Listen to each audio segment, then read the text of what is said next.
नमो बुद्धाय, जय भीम, जय संविधान, जय मूल निवासी, जय जवाहर, जय मंडल। मैं हूं द वॉइस ऑफ अर्जुन से दयालाल यादव। साथियों, हम आज फिर चर्चा कर रहे हैं यूजीसी पर। आज यूजीसी का विरोध यहां तक पहुंच गया जो सुप्रीम कोर्ट तक बात गई और सुप्रीम कोर्ट ने भी उस पर रोक लगा दी है। लेकिन ये सारा श्रेय जाएगा 10% स्वर्णों को। जैसे स्वर्णों की संख्या कुल मिलाकर 15% है, जिसमें 10% स्वर्ण बहुत मजबूत से है। जैसे उसमें नेता आ गए, राजनेता, वो अपने समाज के लिए लगभग देश भर में गिने या उत्तर प्रदेश के अंदर 12 भाजपा नेताओं ने इस्तीफा दे दिया यूजीसी को लेकर। ये होता है समाज का दबाव, ये होता है समाज के लिए लड़ना, ये होता है अपने परिवार के लिए लड़ना।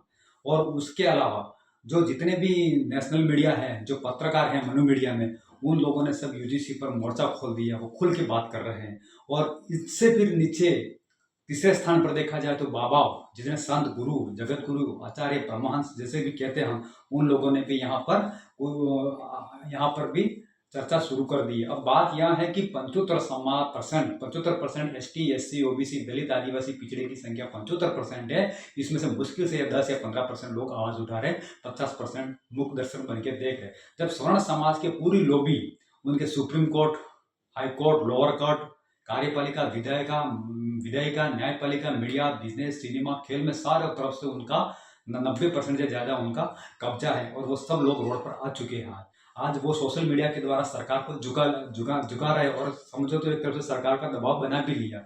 लेकिन हम कुछ बात करेंगे जैसे धीरेन्द्र शास्त्री का अभी एक कंसर्न, धीरेन्द्र शास्त्री ने कहा है कि भारत में यूजीसी जातिवाद और विवाद है, कि नहीं, यूजीसी की जरूरत है।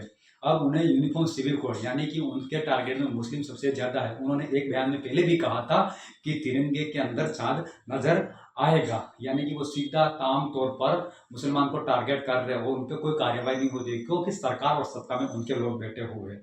और एक है जगत गुरु परमहंस आचार्य, उन्होंने एम के स्टालियन, कोई अक्षय कुमार, ऐसे कुल मिला के 4-5 लोग पर, और जैसे कि राजेंद्र पाल गौतम, जिन्होंने एक बार दीक्षा ली थी बौद्ध धर्म की, तो ऐसे लोगों पर वो करोड़ों रुपए के इनाम लगाते हैं कि इनकी कोई भी जीप काट कर ले आएगा तो हम उसे करोड़ रुपया इनाम देंगे। अब सबसे बड़ा सवाल ये कि उनके पास करोड़ों रुपए का बजट आता कैसा? ये कहीं हमारे से भक्तों का ही दिया हुआ पैसा हो या कहीं राजनीतिक पावर है उनके पास, नहीं तो एक बंदा इतना दबंगगिरी में नहीं बोल सकता है। लेकिन यह भी सोचने वाला।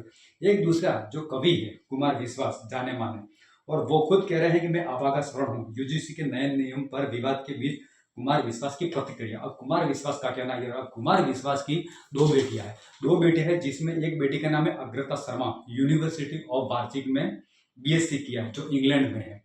और दूसरी बेटी है जो कुहू शर्मा, किंग्स कॉलेज लंदन में साइकोलॉजी में बीएससी किया। उनकी दोनों बेटियों ने विदेश में ग्रेजुएशन किया और अच्छे परिवार के साथ में सेट है।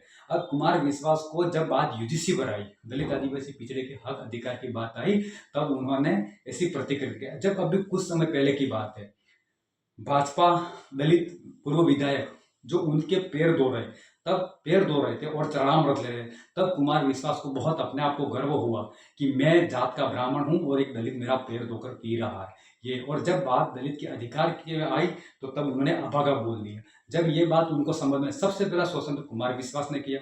और कुमार विश्वास ने बीच में एक टिप्पणी की थी, घर का नाम अगर तुम रामायण भी लिखवा दोगे लेकिन बच्ची किसी और के साथ भाग जाएगी, ये उन्होंने ऐसी भी टिप्पणी की थी। ये आप समझ सकते हैं कि स्वर्ण लोबी क्या कर रही है। और सबसे पहली वस्तु तो यह है कि एक यूजीसी के नए नियमों में सुप्रीम कोर्ट ने रोक लगाई है, तो हम उनको ये कहना चाहते हैं कि लश्कर भी तुम्हारा, सरदार भी, लश्कर तुम्हारा है, सरदार तुम्हारा है, झूठ को छस लिख दो, अखबार तुम्हारा है।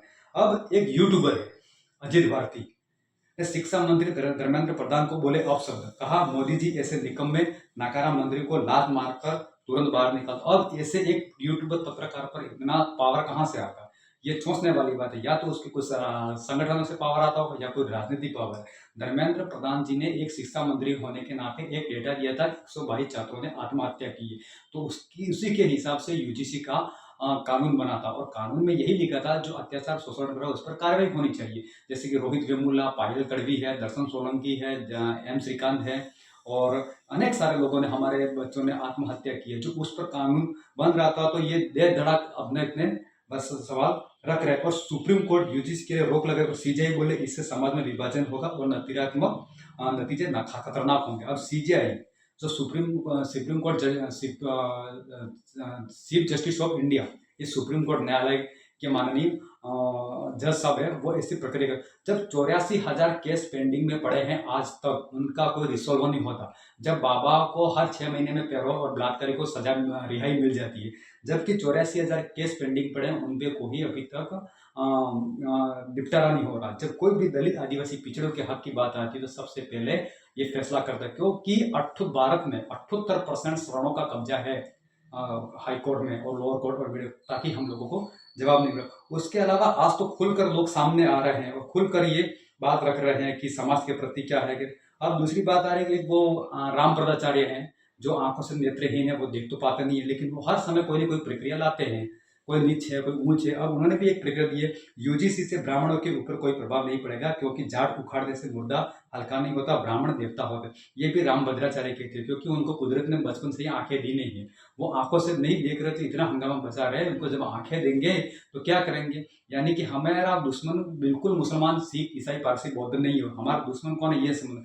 अब तो चित्रा त्रिपाठी ये तो खुल के कह नहीं सकती कि मैं भाजपा प्रवक्ता हूं, लेकिन उसने भी कहा है कि अमेरिका में टैलेंट देखा जा रहा है और चीन में शिक्षा देखी जा रही है और हमारे यहाँ छात्रों की जाति देखी रही। अब यूजीसी को लेकर खुली बैठक उन्होंने भी शुरू कर दी है। अब हर तरफ से सवर्ण समाज जागा हुआ है तो आवाज उठा रहा। और मैं सबसे बड़ा दुर्भाग्य तो किसी और को नहीं कहना चाहता हूँ, और सबसे बड़ा जो दुर्भाग्य है वो हमारे समाज के लोग लिखना पढ़ना बोलना कुछ कर नहीं रहे हैं।